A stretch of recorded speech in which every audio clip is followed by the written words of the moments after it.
1977. Papa Wemba, chef coutumier du village Molokai, personnage biblique s'il en est, enfin leader de ce groupe, s'est confié à Bievanga Lengemi un jour de novembre 1979. Nous aimerions, n'est-ce pas, savoir, Papa Wemba, l'origine du mot Viva la Musica, l'origine de l'orchestre Viva la Musica, donc sa création, d'où avez-vous tiré cette idée? L'origine du mot Viva la Musica, c'est un mot, un mot espagnol qui signifie en français Vive la musique. C'est en écoutant un long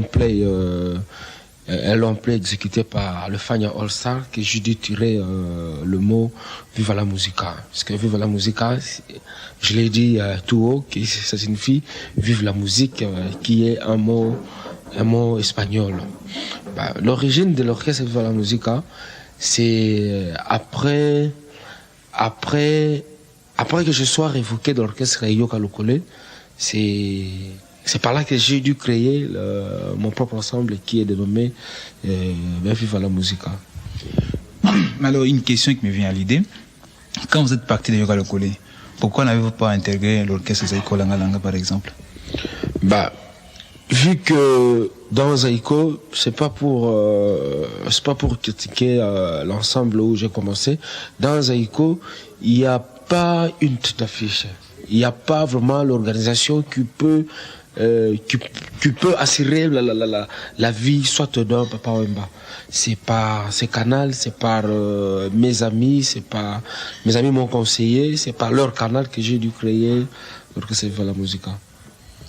Bon, vous avez créé l'orchestre Viva la Musica. Et qu'est-ce qu'il y a eu comme problème au début? Et qu'est-ce qu'il y a eu comme difficulté? Comme tout jeune ensemble, au début, il n'y a pas de matériel, il n'y a pas de dirigeants. C'était entre nous seulement. Et puis, un an après, j'ai eu mon matériel, voilà, l'orchestre y est. Bon, parlons maintenant de l'évolution de l'orchestre Viva la Musica. Y a-t-il un changement depuis que vous avez créé l'orchestre Viva la Musica jusqu'à aujourd'hui? Enfin, j'ai quand même horreur de parler de moi-même. C'est la troisième année de la création de Viva la Musica. Ça fait depuis 77 et aujourd'hui nous sommes en 79. Ça fait 2 ans et demi plutôt. Pour l'évolution, je suis vraiment optimiste. Je suis optimiste en disant que mon orchestre a beaucoup évolué et mon orchestre a un peu progressé. Si pas par par la danse ou par les disques, le style ou comment, mais vous en tant qu'un étranger de la musique, je crois que vous êtes mieux placé pour répondre à cette question-là. Mais alors, si on peut revenir sur le clan Langa Langa, que pensez-vous de votre appartenance au clan Langa Langa? Comme c'est un passé, c'est un passé. Vous appartenez quand même au clan? Ma carrière, cette carrière, je l'ai commencée dans Zaiko, Langa Langa. C'est passé.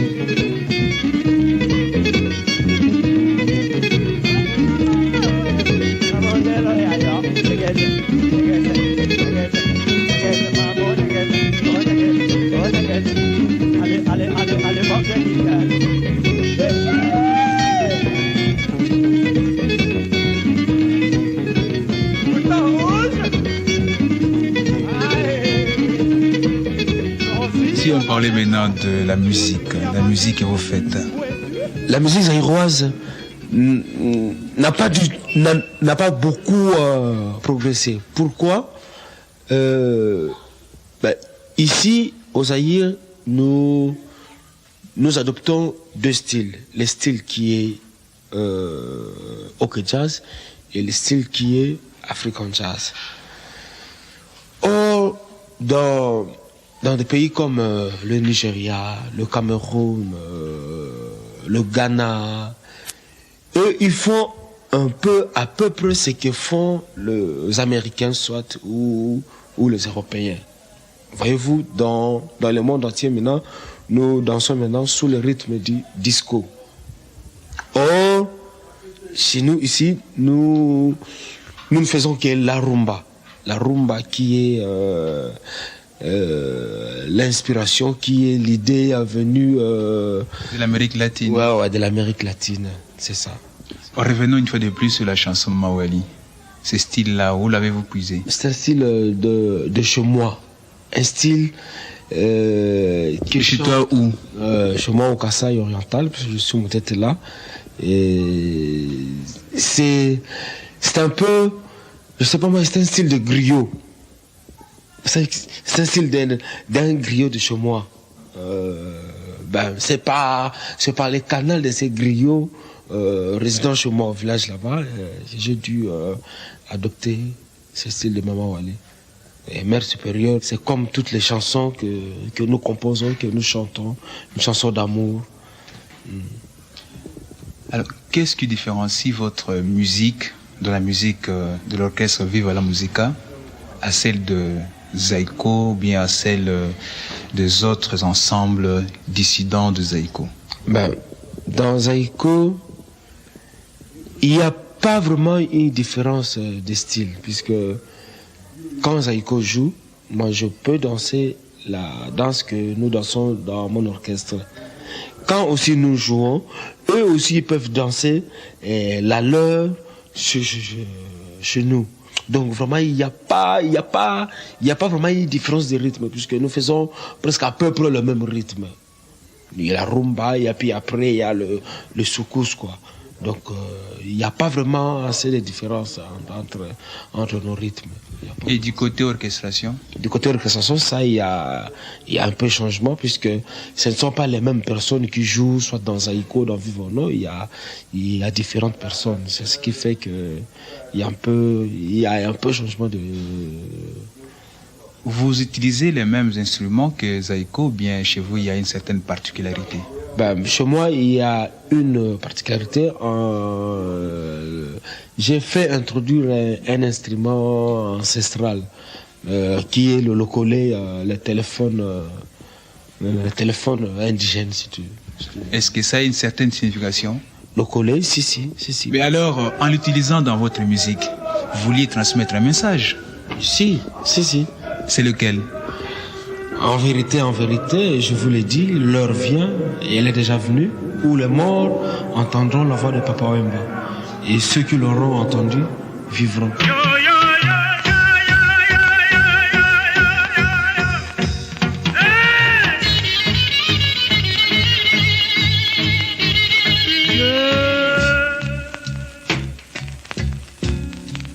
Kanaleli papa.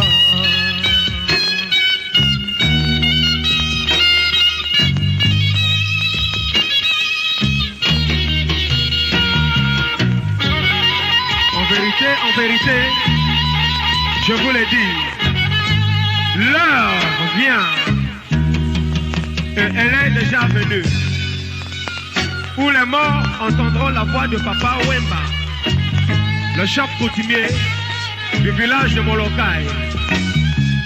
Et ceux qui l'auront entendu vivront. Amen.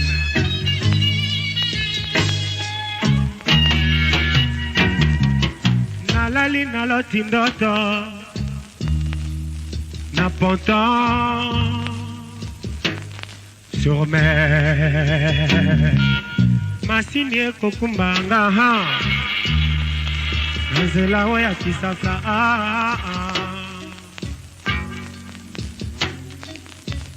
lela ya yo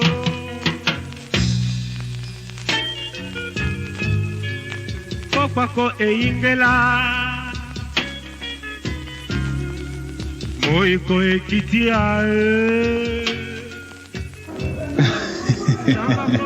Mais il semble que c'est une parole que vous avez tirée de la Bible. Si.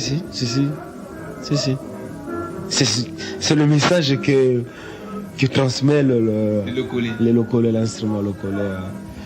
Et puis, il y a eu une certaine vague qui est bien connue dans nos ensembles.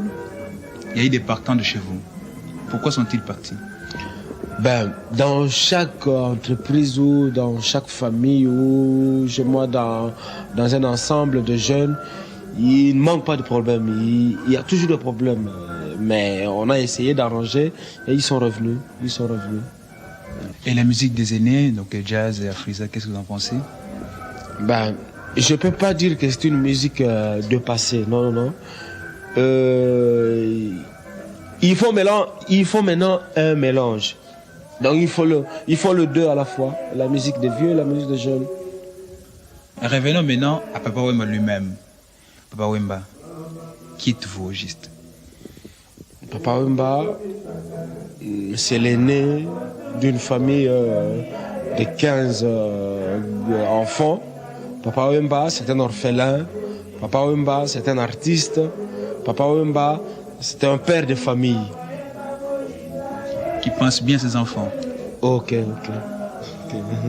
Alors, qu'est-ce qui vous a amené à faire la musique? C'est un don.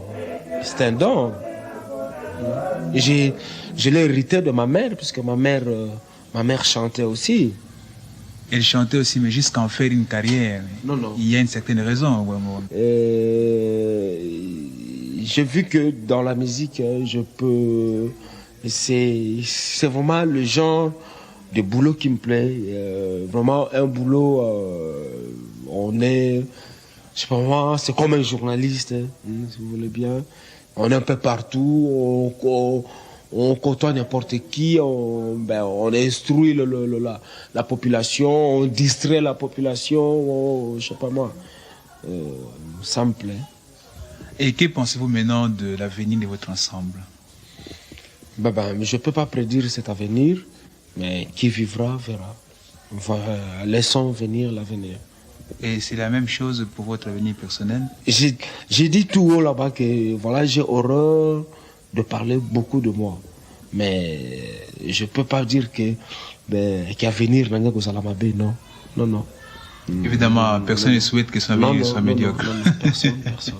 Mais alors, Wemba, notre musique, vous êtes presque les têtes d'affiche de la musique des jeunes, la musique zaïroise moderne. Pouvez-vous porter une certaine critique quand il faut comparer notre musique à celle faite par les Occidentaux, par exemple?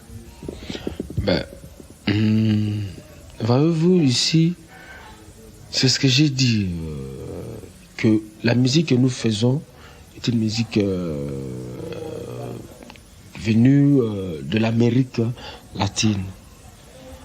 Donc c'est la rumba. Après la rumba, vous avez le soukous. Or maintenant, je sais pas si nous manquons beaucoup de choses. Si que nous manquons beaucoup.